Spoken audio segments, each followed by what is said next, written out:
Assalamu alaikum, guys. Well, as you can see, we're here with the engine. We finally put it onto our engine stand. We didn't realize how heavy this thing is, but we weren't so easily able to rotate this, so I think that's going to come once we start dismantling some of the pieces. We're going to take off the exhaust manifold, the intake manifold, so that we can get... oh yeah, Steven, say hello. Hey guys. So we're going to take off these things right here, which is called the intake manifold. So just so you know what the pieces you're looking at. We're also going to remove the exhaust manifold.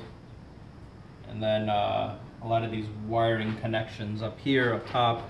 This is going to be your valve head. So our goal is going to be to try to take this, to disassemble all the components of this seemingly one piece right now into its bare components so that we can reach the gaskets and everything. There's going to be a gasket here, which is the valve cover gasket, and we got the one between the block and the head.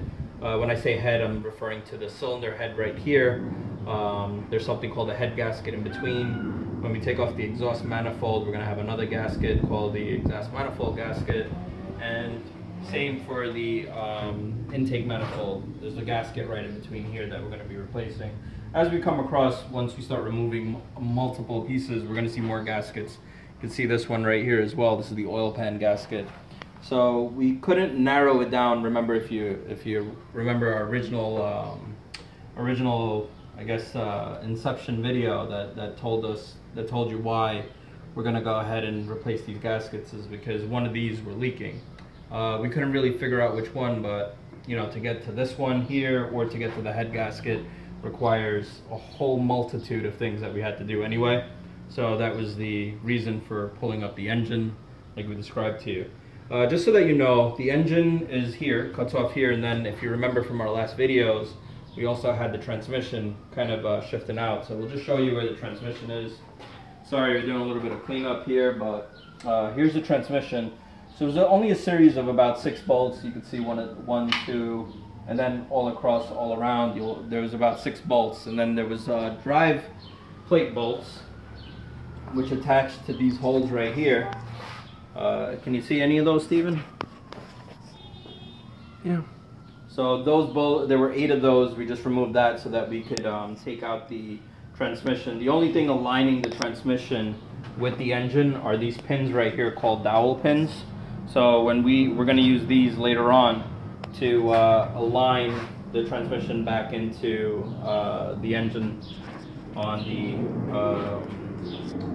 the plate side. Another thing that we wanted to let you know, when we were doing this, a lot of stuff we didn't realize that the chain was applying pressure. We cracked some of the electrical harness coverings right here. So again, if you guys ever attempt something like this in the future, just be wary of you know, where the chains go, where they're kind of attaching to, and where the tension is going to lie, because if not, you'll get cracked stuff like this.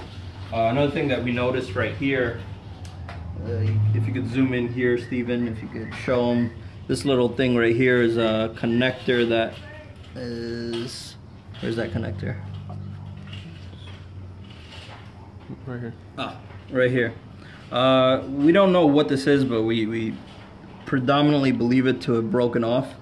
If I were to guess... actually, I'm not going to guess because I don't know what it is. It's probably something with the engine coolant temperature sensor, because this is where the heater hose is coming in, so I would assume that that's it, but again, I'm not sure. I might have to do some research in some of the manuals to figure out what that is. Or guys, if you know, just comment below. If you guys know, comment below.